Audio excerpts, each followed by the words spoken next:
You're listening to the Greeks Gridiron. Now here's your host, Ethan Haristadoulou. Good morning, everybody, and welcome back to the Greeks Gridiron. A happy Tuesday to you all. Week 1 of the NFL is in the books, and that means it is time to re-rank all 32 teams from worst to first. For those of you that are watching right now, up on the screen here, you are taking a look at the power rankings going into week 1 of this past weekend slate of games.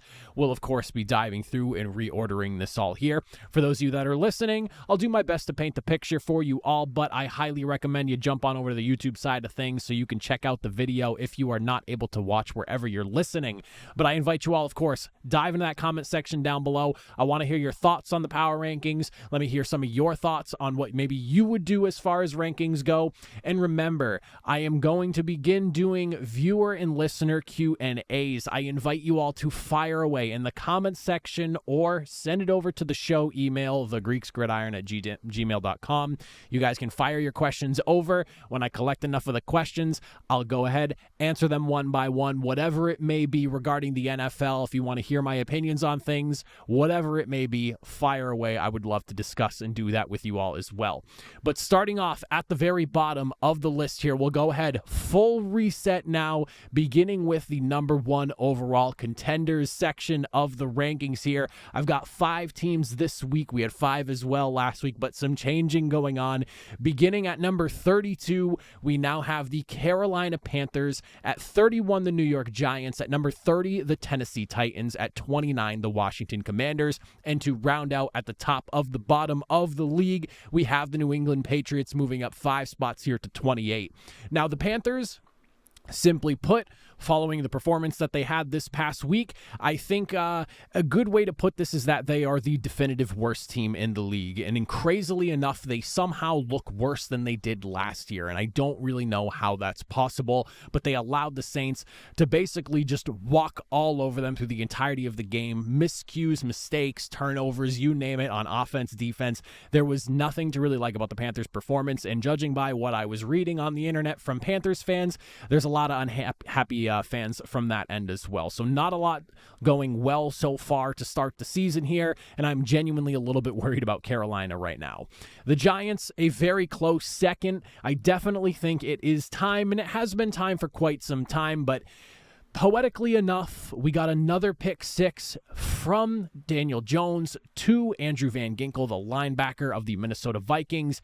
I think it's time to move on. I saw an article come out in regards to it being time to bench Daniel Jones only 1 week into the season, and I definitely agree.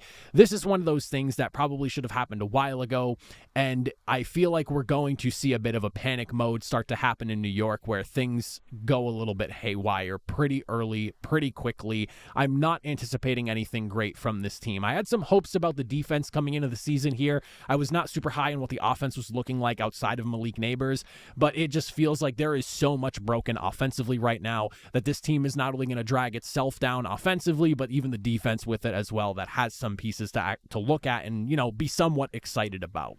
The Titans at number 30 looked really good early on in their matchup here, and then just you had an epic collapse in the second half here. You go up with the 17 points, and then that was it. You just fell apart, mistake after mistake, turnover after turnover. Will Levis with that crushing pick 6 to, I believe it was cornerback Tyree Stevenson who picked it off and took it back to the house. And it just, one of those games, and Will Levis even put it pretty nicely himself in saying that it didn't feel like they lost the game. It felt like they gave the game away, or it didn't feel like the Bears won that game. It felt like they gave the game away. And in a sense, they kind of did, because it's not like the Bears offense was going up and down the field on them all game long. Their defense was giving Chicago fits, but the offense just flat out gave the game away, ultimately being capped off by that final pick 6, which was the nail in the coffin for them here. I'm looking forward to seeing what Tennessee evolves into as the season moves on here, because there were some good things to see, but this felt like a very clear team led by a rookie head coach right now, going through the motions of a young and experienced quarterback, and a team that has a lot of moving pieces and new pieces at that are coming in from this past offseason. I'm curious as to where they go, but if Tennessee's picking in the top 5 come season end, I wouldn't be too surprised based off just a week 1 performance. The Commanders at 29, Again, another team that you could categorize as a A team that's being led by a new head coach with a rookie quarterback and a ton of free agent acquisitions trying to piece it all together, and they just looked severely outmatched against Tampa Bay. The defense had a really tough time slowing anything down that Tampa Bay was doing. Baker Mayfield was absolutely dealing against them, having a terrible time even just trying to bring the quarterback down in some situations that looked like you were bringing him down. But again, a team with just a lot of new pieces trying to come together. Probably going to take some time before we see any serious improvement out of Washington here, but a lot of concerns from the end of last season feel like they might be dripping over into this season, and that's not super surprising, but I would have expected maybe just a slight more improvement, but this felt like the Commanders of last season just with a new coat of paint, unfortunately. The Patriots at 28. Listen, and I even said this in my picks, and I called myself out on it as I was saying it. I had New England as the worst team in the league going up against the Cincinnati Bengals, who I expect to be in the thick of things come playoff time, but they come in and just absolutely shut things down defensively. The offense, obviously a work in progress, but Ramondre Stevenson looked really good. The offensive line did not look nearly as bad as I was anticipating coming into this matchup here. And again, the defense was just shut down. Christian Gonzalez looked great. The defensive front was creating a lot of pressure, making Joe Burrow really uncomfortable. And overall, just a shocking upset, to say the least. One that I did not see coming, a 16-10 just defensive slugfest. Hats off to Gerard Mayo and the entire coaching staff over there for getting those guys ready. It really felt like the Patriots came ready to play, and either Cincinnati was not ready to play, or they were maybe trying to look past them into the future as to what some of their more, I guess, threatening opponents might end up being. But this was definitely one of the biggest shocking upsets I think I've seen in quite some time in general in the NFL. And fitting enough, it was in week 1 where just about anything can happen. But we'll see where New England goes from there. Big jump from them, though, going from the worst team, in my opinion, to now the top of the bottom of the NFL. Moving into the struggle bus category, though, we've got 4 teams in this group here. At the number 27 spot, we're looking at the Minnesota Vikings. At number 26, we have the Las Vegas Raiders. At 25, the Denver Broncos. And then at 24, the Arizona Cardinals, taking a nice leap themselves out of the number 1 overall pick category and into the struggle bus room. Same with the Vikings here. The Vikings, with Sam Darnold, I've got to say, and I will say that I feel like maybe benefiting a bit from their opponent and just the situation that is currently developing right now in New York. But Sam Darnold going, 12 for 12, whatever it was not really on my bingo card, despite the hype that was brewing around this potential offense here. I was concerned about injuries giving the offense some issues early in the season here, but Jordan Addison ended up playing, and I know that was kind of an up-in-the-air thing. He looked pretty solid in the matchup, and just the offense overall, Sam Darnold really took the reins. Aaron Jones fit in really nicely with what they're trying to do over there as well, and I have now been convinced that this could maybe work somewhat well. I still don't look at Minnesota as a playoff contending team. And hell, I don't even think that they're even like a middle of the pack team right now, just because, again, there is a lot working against them at this moment here. But Kevin O'Connell came in with a game plan, made Sam Darnold look like the first round selection that he was from so many years ago. And I'm really intrigued now about Minnesota's offense. The defense looked good in this matchup against the New York Giants, but I'm still not sold on the Vikings defense really at all. Great game against a really poor opponent, and I would say that the New York Giants did a great job in making that defense look really good as well. But I'm curious how the Vikings are going to look defensively against more threatening opponents. The Raiders at 26. How do I put this here? The offensive woes that we experienced in this matchup was definitely one of those things that I was fearing going into the season here. I like Gardner Minshew. I have a lot of respect for Gardner Minshew and what he has done in the league here, but there was definitely a good reason to be concerned about what this offense could look like with Gardner Minshew leading the way at the quarterback spot.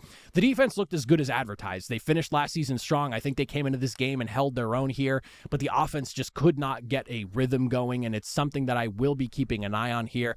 Offensive line and just the overall synergy and consistency and rhythm of the offense just did not feel there. And there is what feels like a ceiling on this offense right now because of the quarterback situation. I'm hoping it gets better down the road. I'm not completely out on the Raiders right now, but they tumbled from Jeff Fisher into the struggle bus category for me here because that offense against the Chargers defense that has not really been great over the last few seasons just really, really did not impress me. The Broncos got a nice welcome back down to earth for Bo Nix here. I think week 1 is a prime example of why whatever you're seeing in the preseason, it truly does not matter. And the hype coming out of the preseason does not necessarily mean jack diddly. This is one of those things where I don't want to say I'm glad it happened, but it's good that everyone that came into the season with rookie quarterbacks starting for their team kind of got a slap in the face of reality that these are rookie quarterbacks coming into the NFL that are going to need work. But there were positives to what we got from each and every one of those rookies. And Bo Nix, of course, one of those rookie quarterbacks here. The defensive side of things, I'm really excited to see what this group can evolve into, especially that defensive front. They have a group of guys, especially pass rushers on the edges of that front, that can be a really threatening unit here with Jonathan Cooper, Nick Bonito and company over there. I'm really excited to see what they turn into. The secondary might even be a little bit better than I was anticipating as well, because they gave the Seattle Seahawks some fits early on, especially. I mean, literally first throw of the game was a Geno Smith threw a pick. So, I mean, there's a lot to look forward to in Denver here. A team that is going to maybe fight its way into, at best, maybe middle of the pack, at least the way things look at this very moment here. But a lot of growth needs to be done on Bo Nix's end before this team really gets serious about things. And then the Arizona Cardinals, yanked them out of the number 1 overall pick category, put them in the struggle bus group here.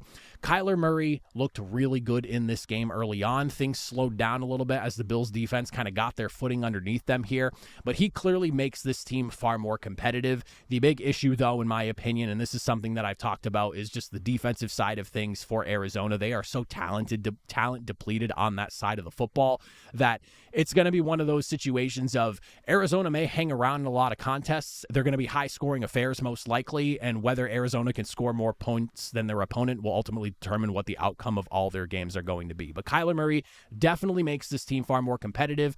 Want to see some more from Marvin Harrison Jr. Had some struggles early on. First couple of targets were not necessarily the greatest situations for him, but I'm really looking forward to seeing what he turns into, because he's one of those guys that I look at as one of the more sure things coming out of this year's draft class. So once the rhythm and the timing gets down between he and Kyler Murray, I think this offense could be very, very special. And James Conner, for someone who I didn't necessarily write off coming into the season, but I wasn't expecting the bursts and explosiveness we're still getting out of him this far in his career. Still looks good, still looks fresh. Again, excited to see what the offense does, but I think the defense is going to keep holding this team back, as you saw. And on top of that, some of those offensive issues kind of crept up in the second half of the game. You saw 0 points in the third quarter, 11 in late in the fourth quarter here, but a kickoff return ultimately made that final score against the Bills a lot closer than the game actually was when you look at the scoreboard. Moving into the Jeff Fisher category, those teams that are going to be hanging somewhere around that 500 mark, give or take a game or two. We've got a bunch of teams in this group here. I have the Saints sitting at number 23, moving up from the struggle bus category. Seahawks as well at number 22. The Chargers jumping up as well at 21. Chicago Bears at number 20. The Bengals are sitting at 19. They took a steep drop off from the playoff hopefuls here, and we'll get into that in a second. The Colts sitting at number 18. The Browns at 17, them dropping out of the playoff hopefuls category. The Jacksonville Jaguars at number 16, and then the Atlanta Falcons also dropping out of the playoff hopefuls category. So a lot of movement in both positive and negative directions in this category. The Saints just absolutely clobbering the Carolina Panthers in every single facet of that football game. Offensively, defensively, it was just an absolute disaster for the Carolina Panthers, and they were not ready for the heat that the New Orleans Saints were going to bring to them. I'm buying the Saints just a tad bit more than I was coming into the season here, because Derek Carr looked really, really good. So I do want to give him some credit, because I was just talking a week ago about how I was off the Derek Carr wagon, and I still I still am. I'm not going to sit here and buy into anything that we saw from the Saints offensively too much, because I do have concerns about that O-line, but that Panthers team just looks really, really bad right now, and I'm sorry, Panthers fans. I don't want to sound like I'm ragging on you, but it is what it is. I'm looking forward to seeing how this Saints team looks against more competitive teams, but I think getting a really hot start like this could be good for them, at least in the early portions of the season. You could not have asked for a better start to kind of just catapult yourself into the season of 2024, so looking forward to seeing how the Saints build off of this big win, because when you go up against an opponent that is in the position Carolina is, you want to go in and smash on them, and that's exactly what Carolina did there. The Seahawks, this is a good, tough, gritty win that they got over the Denver Broncos. This game was a lot closer than I think Seattle would have liked it to be, especially in the early portions, being down for as long as they were. Denver was giving them fits defensively for quite a bit of the game here, but ultimately Seattle kind of got themselves together, pulled out the win here. Offense started to catch fire late in the game. Happy for Mike Macdonald. I'm looking forward to seeing how this team evolves. The defense has a lot of potential, especially with Mike Macdonald now molding this defense into his vision here. And I think we even saw from the Ravens this past week as well what Mike Macdonald meant to that defense over there, because the defense in Baltimore is clearly going to have a little bit of some work in progress and growing pains to go through this season, adjusting to him being gone now with Zach Orr taking over that spot over there in Baltimore. But I'm really excited here. Offense, concerned about the O-line, and with a tough, what appears to be at least a tough defensive matchup now coming up against the New England Patriots, who again shocked everyone this past week. I'm looking forward to Seattle, but at the same time, I do have my concerns, and that O-line is definitely one of them. And if New England is legit in what they're doing up front is real, I could see them giving Seattle some fits next week. Really looking forward to that game. Chargers sitting at number 21. I think one takeaway, having a franchise quarterback is, of course, important, but having a good coaching staff and a running game to back you up is even better. Shout out to J.K. Dobbins. I was very unsure of what we were going to get out of him coming into this season here. I know people have been saying he's been looking good, and he even said himself, he's felt like he could trust his Achilles for quite some time now, but he's someone that has dealt with pretty injury-riddled seasons the last couple of years, and I wasn't sure if the explosion was still going to be there, and it even felt like maybe some of the speed is not quite all the way back yet, and we'll see J.K. Dobbins really round into form as long as he stays healthy, but exploding late in the game to help put that game away against the Raiders was huge. And on top of that, the defensive side, we finally got a good glimpse of what Khalil Mack and Joey Bosa can mean for a defensive line in LA, and I'm so looking forward to these two guys healthy and getting after opposing quarterbacks, because I do think that they have the potential to be one of the best pass rushing tandems in the NFL, and both these guys are also effective in the run as well, setting the edges on that defense. So this will be a great unit to keep an eye on here. It was awesome getting to finally see them play together, because that's one of those things that Khalil Mack had 17 sacks last year alone. The sky is the limit with these two guys lining up here. So I was impressed with the Chargers. I had the Raiders going over in that matchup. I thought maybe the defense would give them some more issues here, and maybe the weakness that's been apparent in LA with their defense for the last few years maybe would crop up some a little bit, maybe see improvement, but still be somewhat of an issue. They obviously shut me up, proved me wrong on that one there. Hats off to what is going on in LA. Jim Harbaugh has this team right with a win column in week 1, and depending on how things continue to evolve going over the next few weeks, I'm sure we'll start getting some noise, because there is a franchise quarterback in that division. Obviously Patrick Mahomes, but also Justin Herbert as well. Bears, Caleb Williams looked like a rookie, and I think it was a good reality check for Chicago. As I've talked about at length coming into the season here, I'm seeing people rank Chicago as high as like the 7th or 6th best team in the NFL. Absolute lunacy. The defense looks as legit as they come, and they will continue to keep this team very competitive here. But even the Bears coaching staff cautioned everyone, there are going to be growing pains, and we saw that with Caleb Williams here in week 1. He is a rookie quarterback. He's seeing real NFL defensive schemes now. Things are going to get real for all of these rookie quarterbacks, even someone who was as highly touted as Caleb Williams coming out of the draft this year. I'm really excited about what he turns into, but as I said, with my picks going into this week, I did pick Chicago to win. Happy they could pull off the W for me in that case there. There are going to be growing pains. Just do not be upset if things are not as great as you want them to be early on. It is going to take some time for him to become the guy he's going to potentially be in the NFL if he goes in the right direction. Also, Darrell Taylor, talk about a big addition, and honestly, what could potentially be a legit running mate alongside of Montez Sweat. Came in, had a sack his first game. Keep an eye on Darrell Taylor, because he was someone who I thought was really talented in Seattle, but just they had so much depth as far as their outside linebacking pass rushers are that he kind of just like fell to the wayside. But now that he is going to be counted on in a Bears defense, keep an eye on him. I think he's going to pay dividends for this defense here, and that feels like one of those polls picks or pickups that fly under the radar now, but are going to be huge in the long run for Chicago. The Bengals, slow start curse is definitely real. Zach Taylor is now, I think, 1-5 in week 1, 1-6, 1-5 or 1-6, something like that. But the record is not good going into week number 1. That is very real. Joe Burrow as well does not look extremely comfortable yet, which I'm a little bit surprised by, being that this is one of the more fuller off seasons he's had to get himself ready to go for this season here. But it felt like, and I saw some people memeing saying he was seeing ghosts, like the Sam Darnold thing that we heard about a handful of years ago when he was still in New York. But it just felt like he was not comfortable in the pocket. Offensive line was definitely having some issues dealing with the Patriots front. I don't really know how to feel about Cincinnati right now, but that was concerning. And maybe this is a bit of an overreaction. It very well could be, as I knocked Cincinnati down like 10 spots. But you don't go in and lose to what a lot of people had as the consensus worst team in the NFL in week number 1 and drop the ball the way you did with the mistakes that were happening. Like, yeah, you could argue there's a very good opportunity that the Bengals wind up winning this game here if we don't see a fumble at what was like the 2-yard line, 3-yard line. But again, you don't drop a game like this to the was a league-wide consensus pick as the worst team in the NFL in the New England Patriots coming into this matchup here if you're going to be a legitimate playoff contender. Like, I know it's week 1. A lot of things change from week 1 into week 2 and then from there on, but that was just not the type of game that I anticipated at all from the Cincinnati Bengals, and I had a really hard time just even like watching that game in belief as it unfolded. The Colts sitting at number 18, my concerns are very real about this team. Secondary, very young, very inexperienced, definitely going to deal with some issues. They're going to let up some big plays against the better quarterbacks. CJ Stroud gave them some real issues in this matchup here.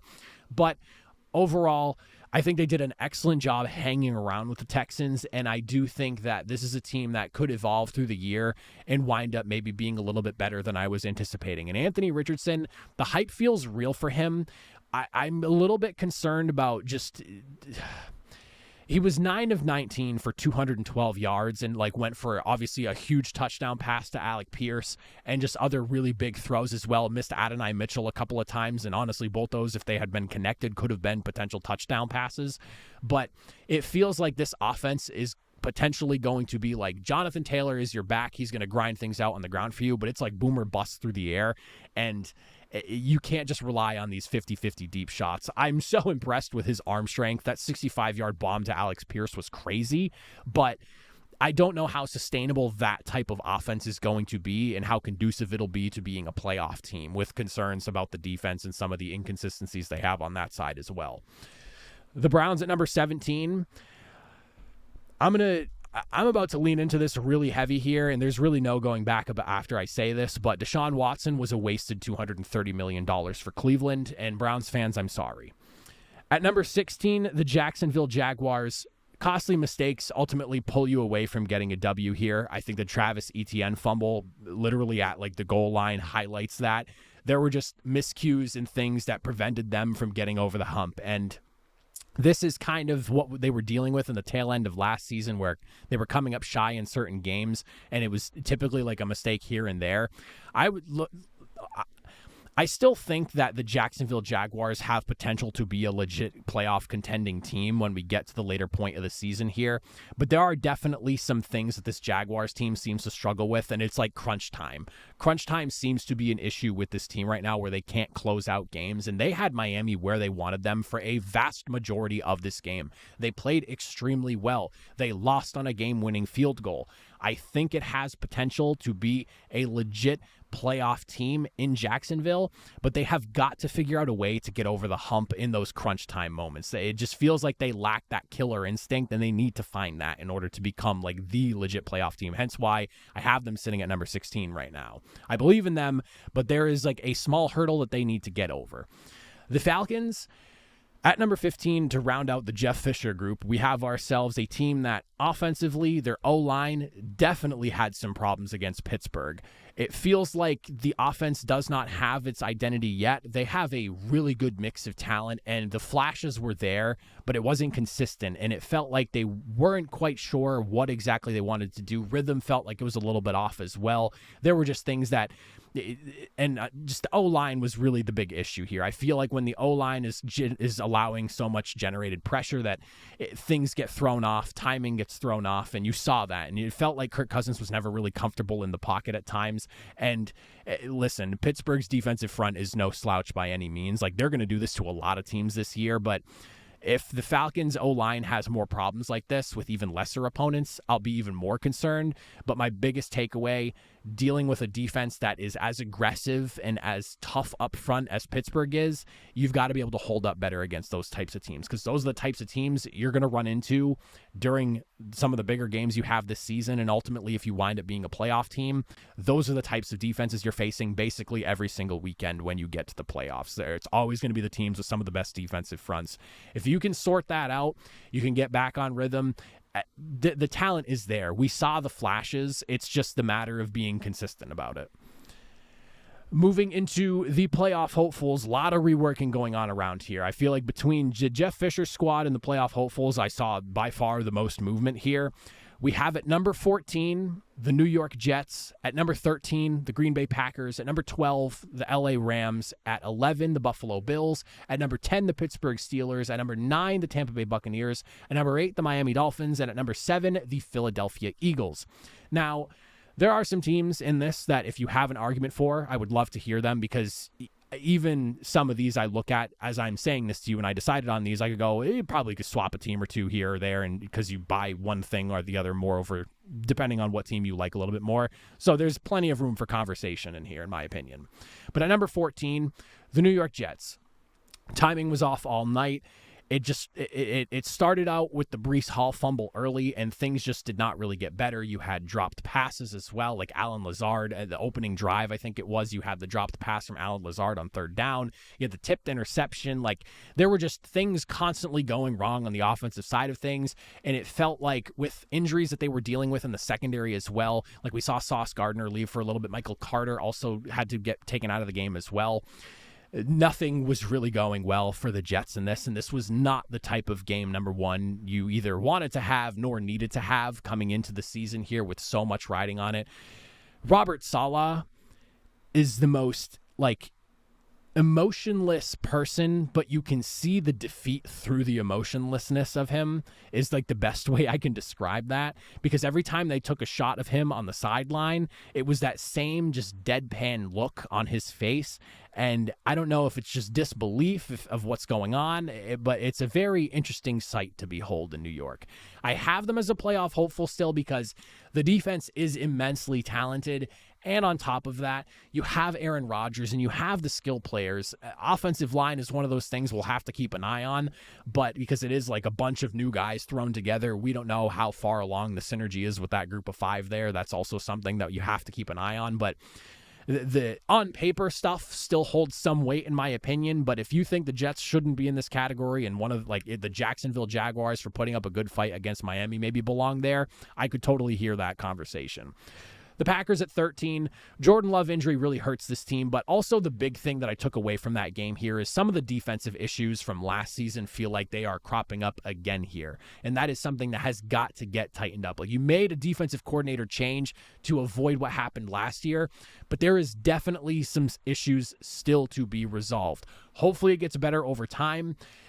This is another one where I wanted to drop the Packers out of this group because losing Jordan Love definitely scares me away from them. But when I look at the NFC teams behind them, after the performance this past week, I don't really know how I could have the Atlanta Falcons here, at least at this very moment here. The Packers were competitive to the very end in that matchup against the Eagles. So I don't know how I could rationalize the Falcons here.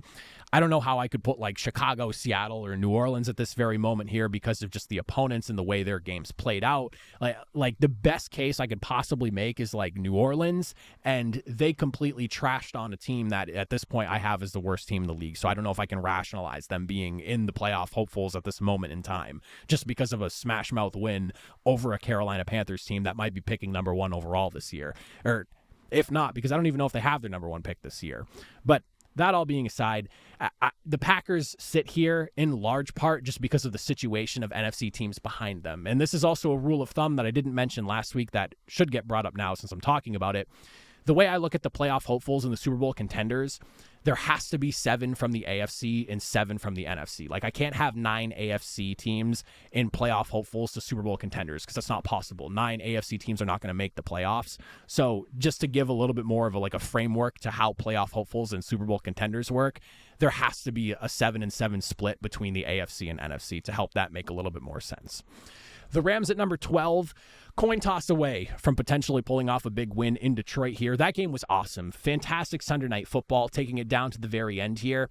One of the bigger takeaways I had from this Rams team, injuries aside, which hopefully that does not end up hurting the Rams too much, is going to be this defense definitely misses guys like Aaron Donald and maybe even Ernest Jones as well. Aaron Donald, obviously, that's an absolute given here. But Ernest Jones, I think, was a big piece to the interior of this defense, and I'm surprised that they opted to just get rid of him. That's one of those things that I did a video at some point a long time ago during the offseason about the Rams, talking about the linebacking room, and I didn't even bring up Ernest Jones because it kind of went without saying, and I was more so focusing on some of the other guys, and I got chewed out for not mentioning Ernest Jones in the conversation by a lot of Rams fans. And I understood his importance to the defense, at least to that point in time. So I'm very surprised we're sitting here now and he's not a part of the defense. So I do think that this defense in moments like that kind of miss having those closeout players, that maybe losing that coin toss doesn't amount to you getting absolutely bulldozed over where it was 7 runs with a single pass during that final drive and overtime to wrap things up. Maybe you have a little bit more of a chance with an Aaron Donald, with an Ernest Jones still on that defense. So hopefully some of those young guys can take over those roles and make up for those losses there, but defense definitely missing some of their stars from last season, in my opinion. The Bills at number 11, slow start, obviously leads to a very heroic comeback victory, all on the shoulders of Josh Allen with the 4 touchdowns, 2 passing touchdowns, 2 rushing touchdowns, Josh Allen doing Josh Allen type of things. Kickoff return touchdown led up by the special teams ultimately made this game a little bit closer than it actually was, in my opinion. I will say that the Bills did that scary thing where they let teams, and this happens, I feel a lot with Buffalo, which is really weird. They'll let teams jump out on them, and then they claw their way back in. Josh Allen puts the cape on, and things get really crazy here. I will say that I had some offensive concerns about this team coming in with so much turnover at wide receiver, but guys like Dalton Kincaid and guys like James Cook are just absolute studs, and I really think that the balance of this offense could really get to a spot where, yeah, Josh Allen had to take over in this game here, but this is not something that I think is going to be necessary for this team week in and week out as they really kind of carve out their identity for this season here, because I really think that James Cook is an extremely talented running back and is someone that this team really needs to lean into some more, and I really think that's going to happen here. And again, guys like Dalton Kincaid yes, there is a little uncertainty with what the wide receiver room is going to look like long term, but I think Khalil Shakir did a good job stepping up. Saw some good from Keon Coleman as well. And as this offense sort of figures itself out and finds what its true identity is going to be, the Bills are going to be a problem on offense. The defense, definitely still something up in the air, but they did look good in the second half, so I will walk away from that and say good job on their part in the second half there. Good job holding on. But I like what the Bills look like, at least at this very point here. And then coming into the season, I had them sitting outside the playoff hopefuls, but a really ugly loss by the Jets, some ugly losses by some other AFC teams here. And I think the Bills, if they make it in at worst, 7 or 6 seed, wouldn't be too surprised. The Steelers at number 10, this is more about me. I love good defense. I'm a sucker for great defense. And the Pittsburgh Steelers defense is just undeniable. TJ Watt is unfreaking believable. And I would love to see what his stat total is, minus the penalties that were taking away the sacks and strips that he was getting in this game here, because he was giving Atlanta fits all game long. Just like he himself alone, never mind what the rest of that defensive front was doing. They have some absolute dogs up there. I have so much respect for what Pittsburgh is doing on defense, and it's unfortunate that, Russell Wilson had to miss the game. Clearly, Justin Fields continuing to need some work. If you guys haven't seen what his passing chart looks like, there's not even a single pass over the middle of the field, inside the hash number, inside the hash marks. Every single one of his throws is to the numbers or somewhere more to the outside towards the sidelines. It's crazy. If you haven't seen his passing chart, go look at it. It's ridiculous. But overall, I think if Russell Wilson comes back and he's healthy, he should give you good enough quarterback play that, coupled with that defense, this team should be able to compete. Like, the Pittsburgh Steelers defense, I think, is about to hit another gear this season. And that's a pretty scary thought to think of because their defense was already really good last year. Their biggest issue was like they would let teams move a lot on them, but then they would buckle down as they would allow teams to get closer to the red zone.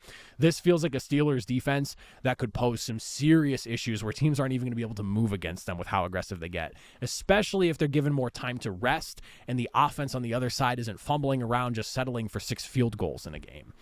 The Buccaneers, they go into this matchup here, and I already really like them coming into this season here, but again, kind of similar to what I said about the New Orleans Saints earlier. You're going up against an inferior opponent. You want to go in and you want to beat them down, and you did just that. Offensively, defensively, like nothing I really looked at in that game at all made me feel like this team can't be a legit playoff contender, and honestly, right now, they feel like the team to beat in the NFC South. I got a lot of flack from Buccaneers fans about having the Falcons one spot over them last week. I was wrong. Clearly, at least at this point. So I like the Bucs. I like what they're doing there. And Baker Mayfield is an absolute gamer.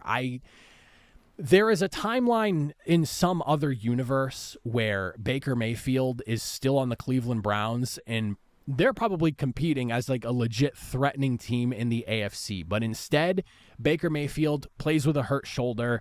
The Browns decide to kick him off the team essentially for that because, screw the guy that was willing to battle through a hurt shoulder for an entire season. And there are some of you Browns fans that applauded that decision as you moved on from him and brought in Deshaun Watson. And now we're looking at a wasted $230 million in Cleveland, a team that probably won't make the playoffs if the offense looks like that the entire season and the defense is crumbling.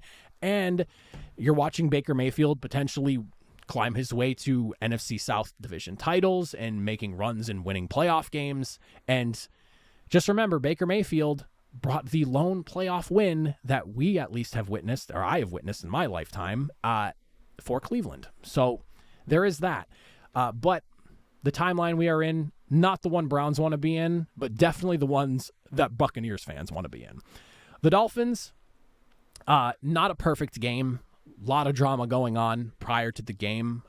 Very curious to see how that whole situation unfolds, but not looking good on Miami-Dade County's police department side of things. Doesn't look good. Look up the videos if you haven't seen that already. The Dolphins, though, are still very good at ripping 80-yard touchdowns out of a hat when need be, and in large part is a reason why this team wound up getting the big victory here. That 80-yard touchdown to Tyreek Hill was massive for this team, and ultimately, in my opinion, was kind of the catalyst that set them up for the victory.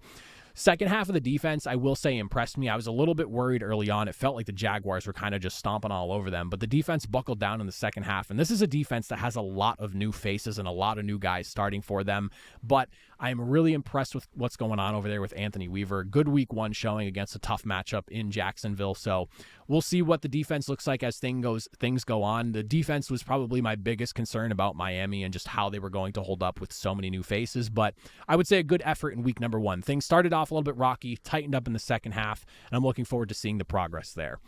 And then at number 7, we are looking at the Philadelphia Eagles to round out the playoff hopefuls. This offense is going to be a problem to stop. I think Saquon Barkley, it was like the missing piece for this offense here. He is a game breaker. He is in the by far most talented offense he has ever been in, and he doesn't have to be the focal point. That is a crazy thought to think. He had 3 touchdowns in his debut with Philadelphia, caught some balls, ran like an absolute MFer. Like, this guy is going to be nails for this team and is going to be a huge difference maker for how good this offense is. But some of the defensive concerns are still there. I am a little bit worried about this defense. I was worried about this defense coming into the season. Running the football or tightening up against the run seems to be something that they were able to do, but it felt like they were still leaky against the pass. Very inexperienced secondary now with so much changing going on here. Obviously, you still have Darius Slay, you still have Avonte Maddox, but again, a lot of young guys coming in, a lot of changing going on in that secondary altogether. Isaiah Rodgers is going to be a big part of that secondary, and he missed an entire year of football because of a gambling suspension. So between him, a couple new young rookies, there's going to be a lot to go on. Quinion Mitchell, though, looked really good, but he also had moments where he looked like a rookie. So again, this will be one of those things that in as time goes on probably will improve, but dealing with what Jordan Love was able to do through the air, clearly a bit of an issue. And then moving into the Super Bowl contenders, the top 6 in the NFL that I have right now, we've got some new teams, some teams getting kicked out here. Packers were in this group last week. I obviously had to pull them out after what happened on Friday night. But Super Bowl contenders at number 6, we have the Houston Texans. At number 5, the Dallas Cowboys. At number 4, the Baltimore Ravens. At number 3, the Detroit Lions. At number 2, the San Francisco 49ers. And at number 1, the Kansas City Chiefs. The Texans moving into the Super Bowl contenders category here. C.J. Stroud is that dude. I firmly believe in him. I had no doubts about him in my mind coming into the season, but to see him come in and do what he did and just his off-schedule plays look so clean. They don't look like... They almost don't even look like they're off schedule. Like it looks like it was designed to be that way. That's how good he is at what he's doing right now. This is someone that is so far ahead of where he is supposed to be coming into the first game of his second season in the NFL. He is going to give defenses absolute problems. And Texans going into Indianapolis to shut down a division rival, thwart a potential comeback effort. Really excited about what the Texans are going to look like this season, because I think everyone knows they're coming, because I've been hearing that all offseason, but I really don't know just how many people are going to be able to stop them despite that. The Cowboys at number 5, Dak sticking around for the long haul. Dallas comes in to Cleveland. Tom Brady's on the mic. Curious what you all think about how he did there, just because I would say so-so performance. I'm not going to sit here and rag on him like I've seen some people say. He's clearly very smart and he knows what he's talking about, but also you could tell that this is someone whose first broadcasting gig is literally for an NFL broadcast, and I think that's kind of silly. But to the Cowboys, absolute dominance. You get the good news. Dak's not going anywhere. I know a lot of Dallas Cowboys fans were happy about that. I saw some Cowboys fans that weren't thrilled about that, and I'm curious to see how that ends up paying off for them. But Dallas flat out came in and just slaughtered Cleveland. Very balanced effort. That was like the big thing that I put in my notes here is you got contributions from everything. You got it from the offense. No one had to really be the hero offensively. It didn't have to be Dak Prescott. It didn't have to be CeeDee Lamb. It didn't have to be Ezekiel Elliott making his big return in a Cowboys uniform for his first game back after his 1-year hiatus in New England. This was a balanced effort on offense. The defense did a great job as well, giving the Cleveland Browns fits all game long. Kevontae Turpin on the special teams punt return touchdown. Big fan of him, USFL MVP.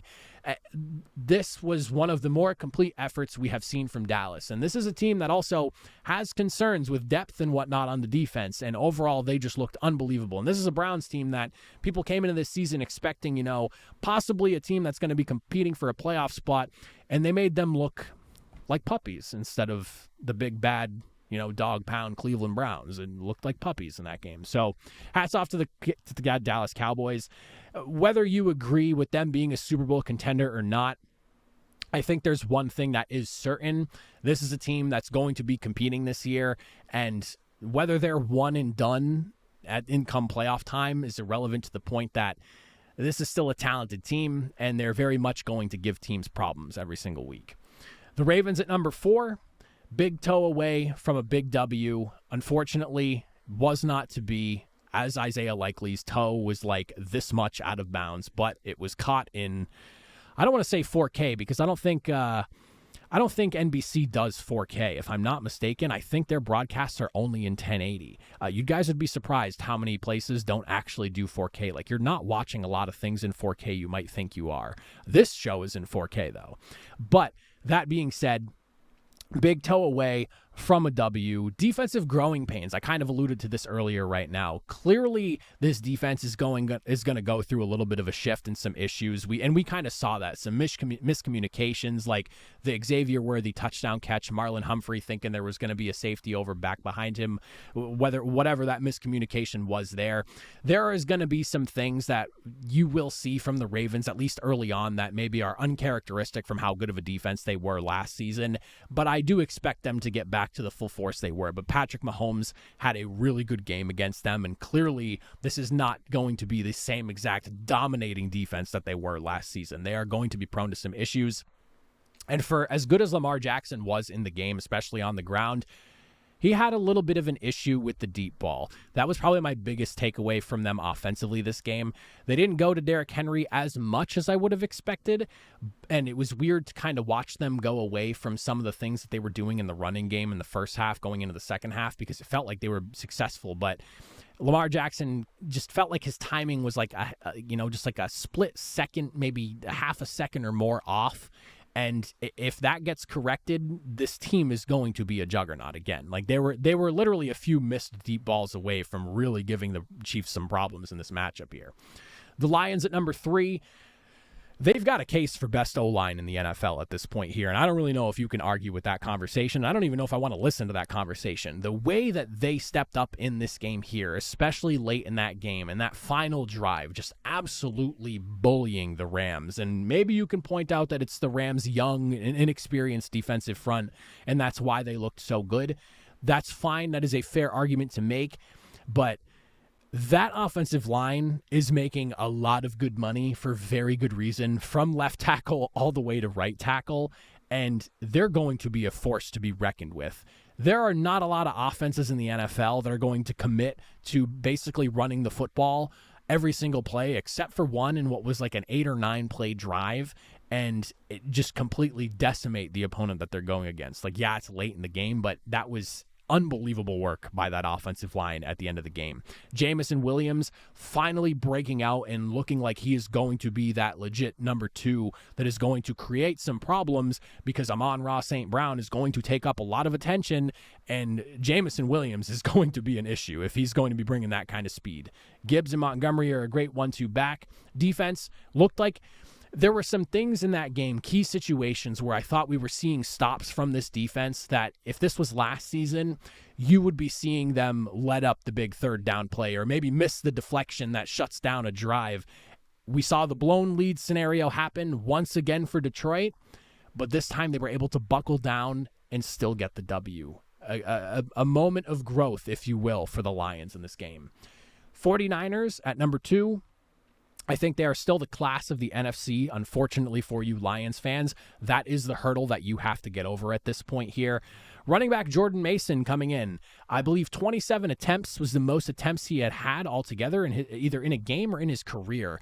But he had not had as many rushing attempts as he had tonight, dating all the way back to 2016 when he was still in high school in Tennessee. So hats off to ESPN for pulling that stat there. Jordan Mason, and I say this in all sarcasm, making Christian McCaffrey maybe look like a system running back. I don't really believe that, but that was the joke being passed around where I was working during that game.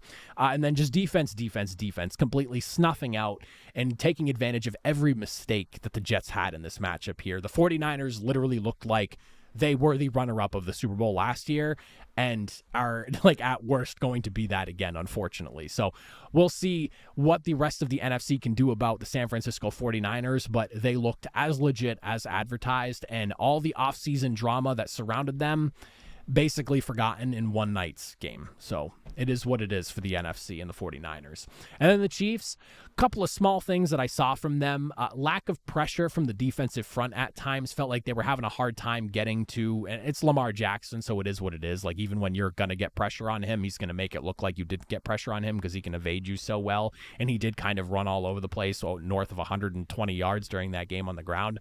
But I will say that between that and just the secondary thing, which is something I brought up coming into the season about just needing to find who is going to be that guy that consistently plays well opposite of Trent McDuffie. That'll be something you have to keep an eye on there. But the pressure seemed to be problematic at times. If they weren't sending more than 4, I felt like they weren't really disrupting what Lamar and the offense were doing over there.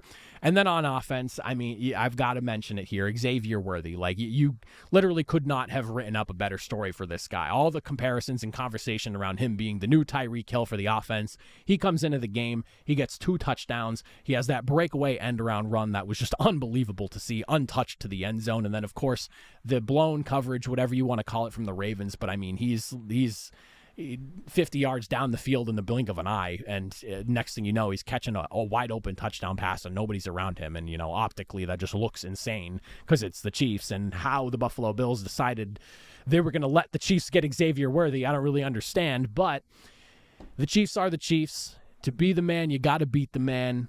And at this point right now, the Chiefs look like, one, they're going to have a good defense again, but two, the offense looks like it's going to be back to, they're going to be able to push near 27, 28 to 30-plus points in a game at any given week. And that is not the Kansas City Chiefs that teams want to be running into as they're making their way towards a potential three-peat and first ever time in Super Bowl history three-peat. Good luck to the rest of the NFL, but after week number 1, the Chiefs still sit at the top for me. But those are my power rankings going into week number 2 of the NFL. Again, fire away in the comments. Let me hear your thoughts, your rankings, thoughts on my rankings. What are your takeaways from this weekend slate of games? All that and then some. Let me hear from you. But that is it for me. If you made it to the end, I greatly appreciate it. I'll see you all next time. Have a good one.